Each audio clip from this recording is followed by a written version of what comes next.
Assalamualaikum, salam sejahtera murid. Bertemu lagi kita dalam sesi PTPR Matematik tahun 5 bersama cikgu. Okey, baik, untuk hari ini kita akan teruskan dengan tajuk masa dan waktu, standard kandungan 4.1 tempoh masa, yang mana dalam standard kandungan ni kamu akan mempelajari macam mana kita nak menentukan tempoh masa melibatkan hari dan jam, bulan dan hari, tahun, bulan dan hari. Okey, baik. Kita tengok yang pertama. Okey, ini contoh soalan ni cikgu ambil daripada buku teks. Okey. Kamu boleh buka buku teks kamu tu, pergi ke tajuk masa dan waktu. Okey, bahagian awal tu kamu boleh tengoklah. Latihan ni cikgu ambil pada latihan dalam buku teks saya. Baik, tengok yang pertama tu, kita nak tentukan tempoh masa dalam hari dan jam. Dekat sini dia bagi hari dan juga jam. Cuma waktunya adalah berbeza. Ini hari Sabtu, ini hari Ahad. Waktu pun berbeza. Baik, kalau macam ni, okay, cara mudah kamu nak buat adalah dengan menggunakan garis masa. Baik, tengok contoh. Cikgu nak tunjukkan. Okey, kamu buat satu garisan. Okey, tandakan ini hari Sabtu. Okey. Ini hari Ahad. Okey. Okey, hari Sabtu ni kita bermula pada pukul 9.20 pagi. AM ni pagi lah ya. Kalau PM tu mula pada tengah hari tu sampailah ke pukul 11.59 malam. Okey, masuk pukul 12 tu dah jadi pagi dah, AM balik. Okey, baik. Daripada hari Sabtu 9.20 pagi tu hinggalah ke hari Ahad. Okey, 9.20 pagi. Okey. Ini kita sudah dapat 4 jam. Okey, 24 jam ni bersamaan dengan apa? Bersamaan dengan satu hari. Okey, jawapan hari dah dapat dah. Cuma sekarang ni kita nak mencari daripada pukul 9.20 hari Ahad tu hinggalah pukul 11.20 pagi. Berapa jam dekat sini? Kalau kamu tengok balik nota yang cikgu bagi dulu tu, okey, macam mana kita nak cari tempoh masa melibatkan jam? Kita mestilah ambil waktu akhir tolak dengan waktu mula. Waktu akhir kat sini adalah pukul 11.20 pagi. Okey, jadi waktu mula kat sini katakan pukul 9.20 pagi. So kita tolak sahaja. Ambil pukul 11.20 itu kita tolak dengan 9.20. So kita nak cari tempoh masa dekat sini, kita dapat 2 jam. Okey, 9.20 hingga 10.20 1 jam.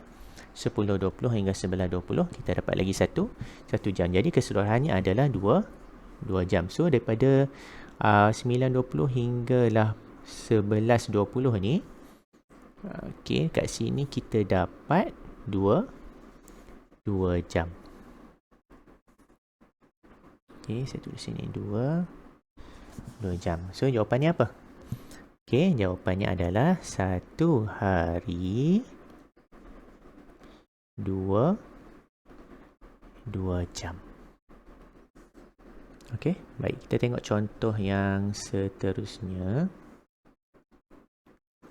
Okey, masih lagi mencari tempoh masa dalam hari dan jam. Cuma sekarang dia bagi waktu jam tu dalam sistem 24 jam. Okey, kalau dalam sistem 24 jam, kita berujuk pada soalan ni, jam 16.50 ni, jam 16.50 ni bersamaan dengan pukul berapa? Pukul 4.50 petang. Okey. Baik, hari Isnin sehinggalah hari Jumaat pukul 5 jam 5.50. Ini bersamaan dengan pukul 5.50 pagi. Ini kamu kena rujuk baliklah tajuk sistem 24 jam. Okey, nak kenal waktu tu. Ini kena berulang kaji balik. Kalau cikgu nak terang kat sini makan masa. Okey, baik. Itu tak ada masalah. Kalau kamu tak faham sistem 24 jam, ada baca pun tak faham, boleh contact cikgu. InsyaAllah cikgu akan cuba bantulah. Okey, baik. Sama juga macam tadi, kita buat satu garis masa. Okey, Tak cantik lah cikgu lukis. Cikgu ambil inilah. Ini lagi cantik. Okey, baik. Okey, kita mula dengan hari Isnin. Okey, kata hari Isnin kat sini. Isnin. Kemudian kita pergi hari Selasa. Kemudian hari Rabu. Khamis. Dan akhir sekali Jumaat. Okey, baik. Seterusnya, waktu tadi mula pukul apa? 4.50 petang. Okey. Baik, 4.50 petang hari Isnin hinggalah 4.50 petang hari Selasa. Dekat sini kita sudah dapat 1 hari ataupun 24 jam. Okey, kalau kamu tak percaya, kamu boleh ambil jam tu, kamu putar sendiri. Okey, bagi dapat kitaran lengkap. Okey, kamu akan dapat 24 jam. Okey, daripada hari Selasa 4.50 tu, okey, sehinggalah hari Rabu. Okey, 4.50 petang juga. Dekat sini pun kamu dah dapat lagi satu hari. Okey. Kemudian daripada hari Rabu 4.50 petang hinggalah hari Khamis 4.50 petang. Dekat sini pun kita dapat lagi satu hari. Cuma sekarang yang sedikit rumit adalah kita nak mencari daripada pukul 4.50 petang pada hari Khamis tu. Okey. Khamis 4.50 petang hingga Jumaat. Okey, pukul 5.50 pagi. Ini berapa tempoh masa dia? Okey. Baik, sekarang katakan kamu lukis bentuk jam. Okey, katakan ini bentuk jam. Okey. Pukul 4.50. Okey, ini katakan 4.50 hari Khamis lah. Okey, daripada 4.50 hari Khamis ni, okey, sehinggalah ke tengah malam hari Khamis tersebut. Okey, sampai tengah malam ni. Ini ke-12 ni. Okey. Di sini kita ada berapa jam? Tempoh masa dia. Okey, so kamu boleh ambil lah 12 tolak dengan 4.50. Okey, tolak. So kita pinjam 4.10. Sini dapat 7. Okey. So tempoh masa daripada pukul 4.50 petang hari Khamis tu sehingga ke tengah malam nak tukar ke masuk hari ke Jumaat tu, kita ada di situ 7 jam 10 minit. So daripada tengah malam hari Jumaat tu, okey, sehinggalah pukul 5.50 pagi, dekat situ kita dapat 5 jam 50 minit. Okey, so kita tambah je lah. 7 jam 10 minit tambah dengan 5 jam 50 minit. So kat sini kita dapat 12 jam 60 minit. 12 jam 60 minit macam cikgu bagi tahu dulu, di bahagian minit kita tak boleh lebih daripada 60. So bila kita tolak 60, dekat sini akan dapat 1. So sini akan jadi 13 jam. So keseluruhan waktu daripada pukul 4.50 petang hari Khamis tu sehinggalah hari Jumaat 5.50 pagi tu, kita dapat dekat sini 13 jam. So kita tambah tadi dengan bilangan hari yang kita dah kira awal tadi, jumlah keseluruhan tempoh masanya adalah 3 hari 13 jam. Okey, mudah kan? Okey, kita tengok yang seterusnya. Sekarang kita nak tengok tempoh masa dalam hari. Okey, dalam hari Baik. Sekarang kita tengok tahunnya sama. Okey, tetapi tahun ini adalah tahun lompat. Tu kena ingat Kalau tahun lompat kena hati-hati sebab tahun lompat dia ada 366 hari. Yang mana bulan Februari tu ada 29 hari. Berbeza dengan tahun lain. Kalau bukan tahun lompat, bulan Februari tu ada 28 hari saja. Okey, macam mana kita nak tahu tahun tu tahun lompat atau tidak? Okey, kamu ambil tahun semasa, kamu bahagikan dengan 4. Kalaulah bila kamu bahagi tu dah tak ada baki, okey, bermakna tahun tersebut adalah tahun lompat. Contoh, kalau kamu ambil tahun 2020 ni, kamu bahagi dengan 4, okey, jawapan dia tak ada baki. Jadi tahun tersebut adalah tahun lompat. Senang je kita nak kena pasti. Sebab apa kena bahagi dengan 4? Sebabnya tahun lompat ni datangnya 4 tahun sekali sahaja. Okey, baik, kita pergi pada soalan. Okey, tengok 14 Februari. Okey, 14 Februari hingga, okey, ini memandangkan tahun lompat, so 29 Februari lah. Okey, dekat sini kita nak cari ada berapa hari. Kemudian daripada 1 Mac hingga 31 Mac, kat sini kita nak cari ada berapa hari. Dan akhir sekali 1 April hingga 6 April. Dekat sini kita nak tengok ada berapa hari. Okey. Okey, baik. Sekarang cikgu nak tunjukkan pada kamu macam mana kita nak cari bilangan hari apabila kita dah ada tarikh mula dengan tarikh akhir.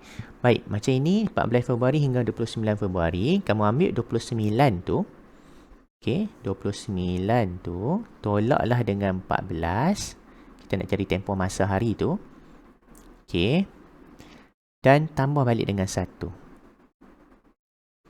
Tambah 1 hari. Okey, ingat untuk tempoh masa kita tolak hari ni. Okey, minta maaf, ini tolak nanti kamu terkeliru pula. Okey, ini tolak. Okey, bila kita tolak hari, okey, nak cari tempoh masa dalam hari, selepas kita tolak mesti tambahkan dengan 1. Dia punya formula dia macam tu. Okey, kalau kamu lukis garis masa pun, kamu pergi hari demi hari pun, jawapan dia tetap sama. Macamlah kaedah kamu tolak bentuk lazim ni. Okey, 16 hari. Okey, kamu tengok ini. Ini kita dapat 16 hari. Okay, kita tengok ini contoh yang ini. 1 Mac hingga 31 Mac. Okey, 31 tolak dengan 1. Kamu dapat 30, tambah balik dengan 1 hari. So, kita dapat 31 hari. Ya, kalau kamu tak percaya, kamu ambil kalender, kamu kira 1 hari demi 1 hari, kamu akan dapat 31 hari. Sebab apa? Tarikh mula tu kita kena kira sekali. Okey, sebagai tempoh masa. Jadi sebab itulah bila kita tolak, kita kena tambah balik dengan 1. Okey, jadi pada 1 April hingga 6 April ni, kita ada 6 hari. Sama juga, 6 tolak 1 dapat 5. Tambah balik dengan 1, dapatlah 6 hari. Okey, so kita dah dapat tempoh masa untuk kesemua tu. Kita tambah je lah. Kita tambah semua sekali. Kala ni. So, 16 tambah 31. So, kat sini dapat 47. So, 47 tambah dengan 6. Kita dapat 53. So, jawapan akhirnya adalah 53 hari. Okey, kita pergi ke contoh yang seterusnya. Okey, sebelum kita masuk ke contoh yang seterusnya, ini sedikit nota lah. Okey, dalam buku teks kamu pun ada, tapi saya dah ambil ni, saya tampal kat sini, senang kamu nak tengok. Macam saya kata tadi, tahun lompat bulan Februari ada 29 hari dan tahun tersebut akan jadi 366 hari dan ianya berlaku 4 tahun sekali saja. Cara nak kira dia macam saya kata tadi, tahun semasa bahagikan dengan 4. Kalau tak ada baki, tahun tersebut adalah tahun lompat. Okey, tengok ini. Bulan Januari, bulan Mac, okey, bulan Mei, Julai, Ogos, Oktober, Disember, semuanya adalah 31 hari. Bulan April, Jun, September, November, bulan-bulan ini ada 30 hari sahaja. Okey, bulan Februari tahun biasa ada 28 hari. Kalau bulan Februari tahun lompat ada 29 hari. Ini memang kena ingat. Mau tak mau kena ingat. Okey, baik, kita tengok contoh ni. Tempoh masa dalam hari. Okey, ini dia nak dalam hari je. Bukan dalam bulan ke, bukan dalam tahun ke apa, dia nak dalam hari. So, kamu perhatikan kat sini. Okey, tahunnya berbeza. Okey, itu tak ada masalah. Okey, kita akan buat satu persatu bagi jelas. Okey, 9 Oktober. Okey, hingga bulan Oktober ada 31 ya. 31 Oktober tahun 2019. Kita nak tengok ada berapa hari. Seterusnya lepas Oktober, November, 1 November hingga 30 November 2019. Kita nak tengok ada berapa hari. Lepas November, Disember hingga 31 Disember 2019. Ada berapa hari. Okey, kemudian dah habis bulan Disember tahun 2019. Masuklah bulan apa? Bulan Januari. So, Januari cikgu ambil color lain. 1 Januari hingga 31 Januari 2020. Kita nak tengok ada berapa hari. Seterusnya bulan Februari, 1 Februari hinggalah 5 Februari tahun 2020. Kita nak tengok ada berapa hari. Okey, macam yang kita buat tadi. Okey, kita tengok yang pertama bulan Oktober tu. So, daripada 31 Oktober, daripada 9 Oktober hingga 31 Oktober, kita tengok berapa tempoh masanya dalam hari. So, kita tolak. So, 2. So, sini ada 22 hari. Okey, tambah 1. Macam tadi cikgu kata, lepas tolak hari, mesti tambah dengan 1. So, kita dapat 23 hari. So, sini 23. Okay, tukar color. So, sini 23 hari. So, 1 November hingga 30 November dekat sini 30 hari. Kamu boleh cuba tolak sendiri. Tolak dan tambah 1 balik. Okey, dekat sini pun ada 31 hari. Sini pun 31 hari. So, 1 Februari hingga 5 Februari kita ada 5 hari. Okey, seterusnya apa kita kena buat? Kita tambah ke semua sekali. Kita dah dapat semua bilangan hari kan? So, kita tambah je semua sekali. Okey, kita cuba tambah satu persatu. So, 23 tambah 30 dapat 53. So, tambah 31 84 tambah lagi 31 jadi 115 tambah lagi dengan 5. So, kita dapat kat sini 120 hari. Okey. So, jawapan akhirnya adalah 120 hari. Okey, contoh seterusnya. Okey, untuk contoh seterusnya ni, okey, cikgu akan tunjuk contoh untuk A sahaja. Okey, berdasarkan jadual di sebelah, hitung tempoh. Okey, tempoh, hitung tempoh ni kira tempoh dalam hari. Macam tadi juga dalam hari. Okey, untuk jadual projek pembinaan rumah kedai ni ada dua. Tunjuk ada dua jenis, ada dua tarikh. Ada dua tempoh tarikh yang kita kena cari. Iaitu fasa pertama 22/10/2018 hingga 17/1/2020. Ini tahun dah berbeza ni. Kena hati-hati Okey, baik. Dan kedua, fasa kedua 25/2/2021 hingga 3/2/2023. Okey, yang cikgu nak tunjuk dalam video ni adalah A saja. Dan yang B punya cikgu nak kamu cuba sendiri. Okey, kalau ada masa, buka buku teks. Kamu boleh tengok balik soalan ni ataupun tengok balik video cikgu tunjuk ni. Kamu boleh cuba kira. Okey, apakah tempoh masa yang kamu dapat dalam hari. Okey, kita cuba yang A dulu. Okey, projek fasa pertama. Okey, kita salin balik. A tu daripada 22 bulan 10 tu bulan Oktober lah ya. 22 Oktober 2018 hingga 17 hari bulan okey, kejap. Okey, bulan 1 tu bulan Januari lah ya. Januari tahun 2020. Okey, kalau kamu tengok tempoh masa kat sini, kita ada tahun 2018. Okey. Kemudian dia pergi 2019, barulah dia jumpa balik tahun 2020. Okey, baik. Dekat sini, okay, kita buat sikit timeline. Ambil color lain pula.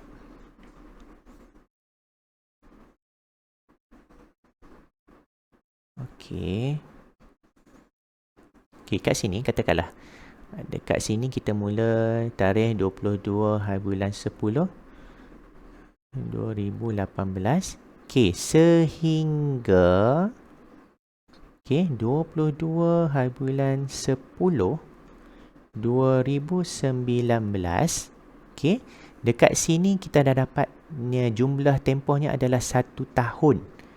Okay, bulan yang sama, hari yang sama, tahun berbeza. Maksudnya kita naik langkau satu nombor tahun. 2018 bagi ke 2019 dengan tarikh dan bulan yang sama, kita dapat di situ satu tahun. Satu tahun bersamaan dengan berapa? 365 hari. Okey, kamu tak payah risau di sini adakah 366 hari ataupun 365 hari, sebabnya tahun 2018, 2019 itu bukanlah tahun lompat, dan 2018 tu pun kita bermula dengan bulan 10. Okey, so tak usik bulan Februari pun. Cumanya bila masuk 2019, okey, kita ada masuk bulan Februari, masih 28 hari sebab 2019 bukanlah tahun lompat. Yang kita nak cari sekarang adalah daripada 22 hari bulan 10 hinggalah 17 hari bulan 1 tahun 2020. Okey, so kita buat macam tadi juga. Okey, 22 hari bulan 10 hingga 31 hari bulan 10, kita ada berapa hari dekat situ. Ini kita nak kena cari. Okey, ini 2019 Okey, sekejap cuba padam. Bagi jelas sikit. 2019 hingga 31 hari bulan 10 2019. Berapa hari? Okey, kemudian lepas Oktober, November, 1 hari bulan 11 2019 hingga 30 hari bulan 11 2019. Ada berapa hari dekat sini? 1 hari bulan 12 2019 hingga 31 hari bulan 12 2019. Ada berapa hari? Dan akhir sekali, lepas habis 2019, kita masuk tahun 2020. So, 1 hari bulan 1 2020 hingga 17 hari bulan 1 2020 bersamaan dengan berapa hari. So, kat sini kita dah boleh cuba. Okey, 31 ni kita tengok dulu yang bulan 10 tahun 2019 ni. 31 tolak dengan 22. Okey. So, kita pinjam kat sini. So, kita dapat 9 hari. Okey, tambah 1. Jadi 10 hari. Okey. Kalau kamu kira dengan jari pun kamu akan dapat jumlah 10 hari. 22, 23, 24, 25, 26, 27, 28, 29, 30, 31. Kamu cuba kira dengan jari kamu. Daripada 22 hingga 31 bulan 10 tu kamu akan dapat tempoh masa 10 hari. Okey. So kamu tulis 10 kat sini. So, 1 bulan 11 hingga 30 bulan 11, kita ada 30 hari dekat situ. Bulan 12 kita ada 31 hari. Dan bulan 1 tahun 2020 hingga 17 bulan kita ada 17 hari. So, kita sekarang dah ada 365 hari di awal ni. So, kita nak cari sekarang berapa tempoh masa pada 22 bulan 10 2019 hingga 17 bulan 1 tahun 2020. So, sekarang kita tambah dulu tempoh masa yang kita nak cari tu. 10 tambah 30, kita dapat 40 kat sini. So, kita tambah lagi dengan 31. So, kita tambah lagi dengan 17. Sini kita ada 88 hari. So, jadi kat sini kita boleh tulis 88 hari. Okey, seterusnya apa kita perlu buat? Apa yang kita perlu buat ialah kita tambah kedua-dua jumlah hari yang kita nak cari tu 365 hari tambahlah dengan 88 hari. So 5 tambah 8 13 15 453 hari. Okey. Baik, untuk projek fasa 2 boleh cuba sendiri. Okey, cuba kita siap-siap jalan kira panjang sikitlah. Kaedah sama juga. Mudah saja. Okey, jangan keliru, buat dengan bertenang satu per satu. Okey, kita jumpa lagi dalam sesi PDPR yang akan datang. Assalamualaikum dan selamat belajar.